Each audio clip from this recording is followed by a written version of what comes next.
Imagine that your little son, who's only 19 months old, wakes up in the middle of the night in horrible pain.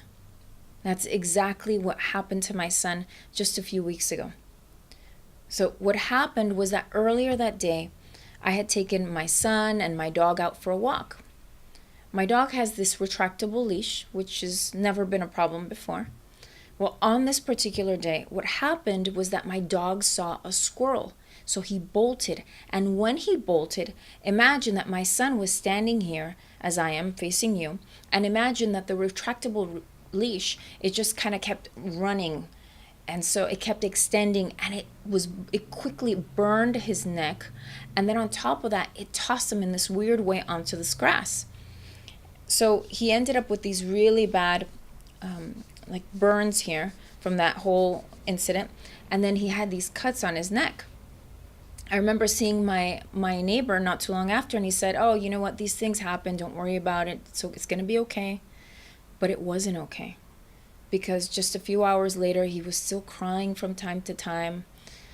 And what ended up happening was that it was close to bedtime. So a few hours had passed by.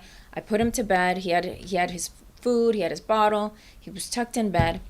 And about an hour in, I heard him whimpering in his sleep. And I thought, oh no, I didn't think this was that bad.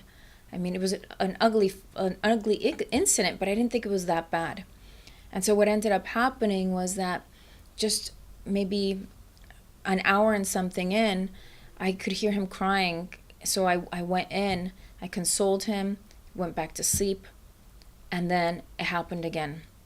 And that's when I knew there was a problem.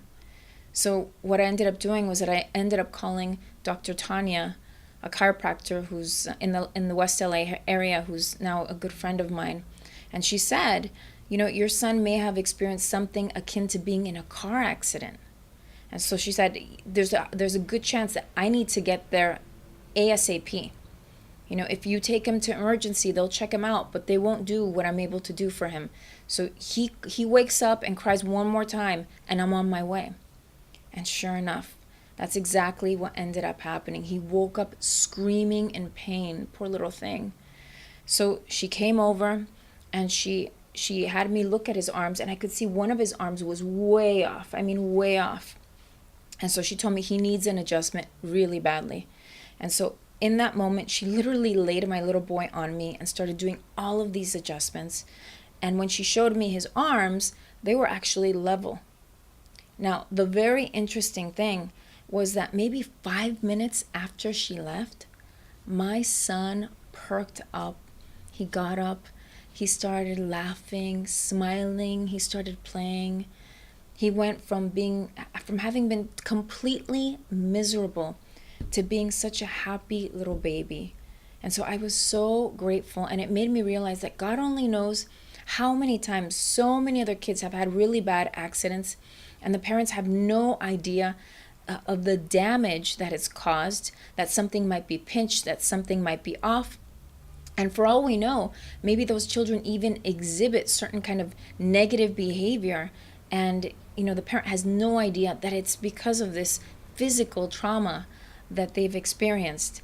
So if your son or daughter has experienced some kind of physical trauma like the kind that I've mentioned, I would definitely take them in to see a chiropractor. Now that I know what I know, especially with my son, because he's jumping up and down and constantly falls, bumps his head, and does all that kind of stuff, now I am all about taking him in regularly and for checkups just to make sure that he's okay. Well, I hope this serves you in the sense that I hope it really gets you to consider chiropractic for your child, because for me and my son, it made a world of a difference.